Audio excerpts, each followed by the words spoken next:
Welcome to another edition of Live Your Purpose. I'm here with Ashley Srokosz. She's a registered nutritionist as well as an essential oils expert. Today we'll be talking about essential oils. Ashley, can you tell us what essential oils are? Yes, so by a scientific definition, essential oils are simply volatile aromatic compounds. And what that means is if you take the lid off, they will evaporate out of the bottle very easily. Aromatic means that they smell, and compounds means that there's various different molecules in here that do different things in the body. Wow. So in a nutshell, they're just like plant extracts that are very concentrated that can help us with different things in and around our body with different health issues. Why would we use essential oils?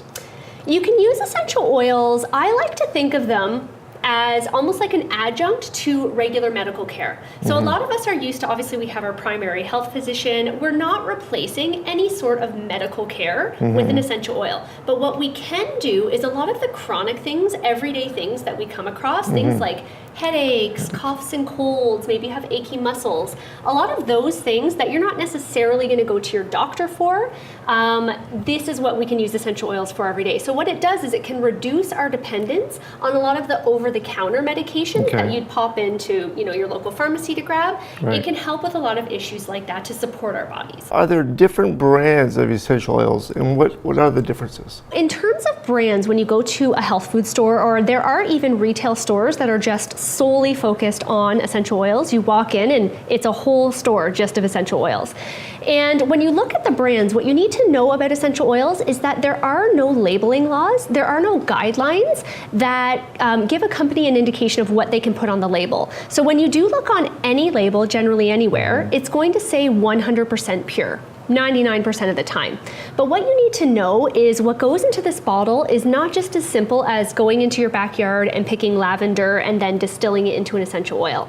So what you want to look for with a brand is, best case scenario is a brand like doTERRA that I recommend is you can have there's a lot number on the bottom of every bottle, and you can actually go to a certain website, enter in that lot number, and it will show you the testing that was done on that specific batch. So what it will show you is we want to really make sure that the essential oils don't have additives in them. So a lot of really, lower priced brands will add things like artificial compounds that are just made in a lab, or sometimes they'll even pre-dilute them and not put that on the label. So when you're going to use that essential oil, you're not getting, number one, you're not getting 100% of that plant power, which is really what can help support our bodies. But number two, it might be pre-diluted, so it's not going to have the potency that you really need to give an effect in your body. So when you look at brands, it really comes down to just pretty much like anything else on the market. It comes down to your trust in that brand and doing some research on that particular brand to see if they've done the back work to make sure that what is in that bottle is absolutely pure and absolutely potent. So is there a price point difference between the brands?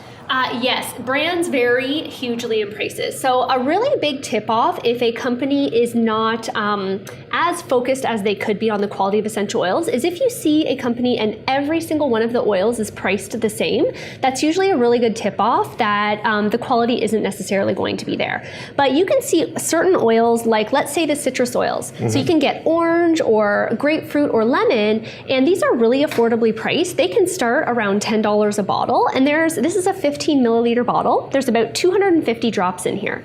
So when you're only using 1 to 2 drop at a time, it's really going to go quite a long ways, especially considering it might only be $10 for that bottle.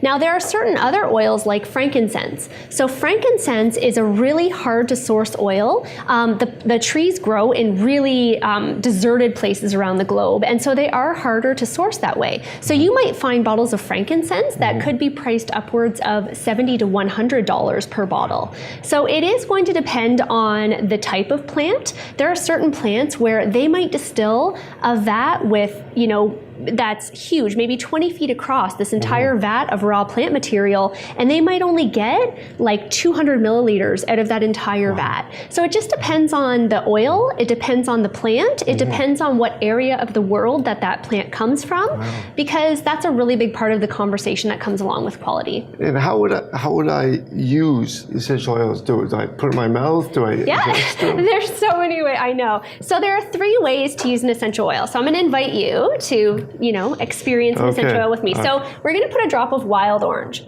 And we're just putting a drop into your hand. Yeah. And what you can do is rub your hands together. Yeah. Cup it over your nose and your mouth. This is called the cupping method. It's super concentrated. So this is an aromatic experience with an oil. So I really smell that. It's super. It smells like, because these are coming from the rinds. Yeah. It smells like when you peel an orange. That really strong, intense orange smell. Wow. That's what is being concentrated into these bottles. So aromatically, you can use oils to support your mood. You can use them for sleep. You can use them for helping your respiratory system. Really great to use oils aromatically that way. Really, yeah. You can also use them on your skin, or what we call topically. So we put the oil on our skin. You can see it's not greasy. Really absorbs very quickly. So you're not going to leave kind of oil marks all around your clothes. And topically, you can use that for really localized issues, maybe like some muscle aches and pains. Really? Maybe if you want to support certain areas of the body, you can apply the oils directly to your skin. Now, we do want to make sure we're applying safely. So a lot of times we'll use a neutral, what we call a carrier oil. So something like a coconut oil or an almond oil or a grapeseed oil, to make sure that the skin isn't going to get irritated.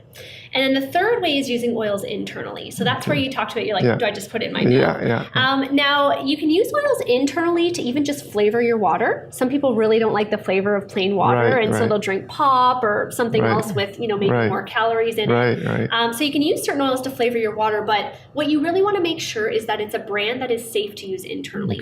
A lot of brands on the market, if you have other brands at home, you want to look at the label. It will tell you right on the label if it's safe or not for internal use. I have kids that have a hard time getting to sleep. Is there some kind of essential oil that I can use for them or on them that's going to help them get to sleep? And second question, is it safe for everybody to use these oils? Yeah, so number one, let's do the safety first, because I want to make sure that everyone knows how to use these oils safely. So know that aromatically, so using them and smelling them or having a diffuser going in your house, and even topically on your skin, if you're using it safely with a carrier oil, there are virtually no contraindications. So when you choose to take essential oils internally, there are actually a few oils that you can't take internally if you are on certain medications. So I would say work with someone who can look up that literature, whether it's your pharmacist. More than likely, your doctor might not be overly familiar with them. It's probably going to be your pharmacist. But you can also work with someone like myself who is very versed in essential oils to see if they can recommend if an essential oil is safe to use or not internally.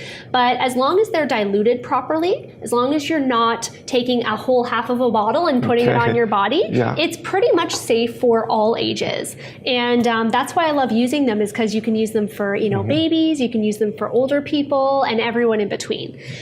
So going back to the sleep question, a really common and a really traditional oil to use for that is lavender. So lavender is a very calming oil. It helps people to release those stresses from the day, and it's great diffused in an essential oil diffuser. So that's where you can plug it in the wall. You can have it going in your bedroom, but you can also do something like put a drop of it on maybe your pajama collar or maybe even on your pillowcase. It's a non-staining oil. It's a clear oil, so it's not going to leave any marks or anything, and you're going to get that lovely aroma, which is actually the part that's been studied to help with that insomnia or that sleep process.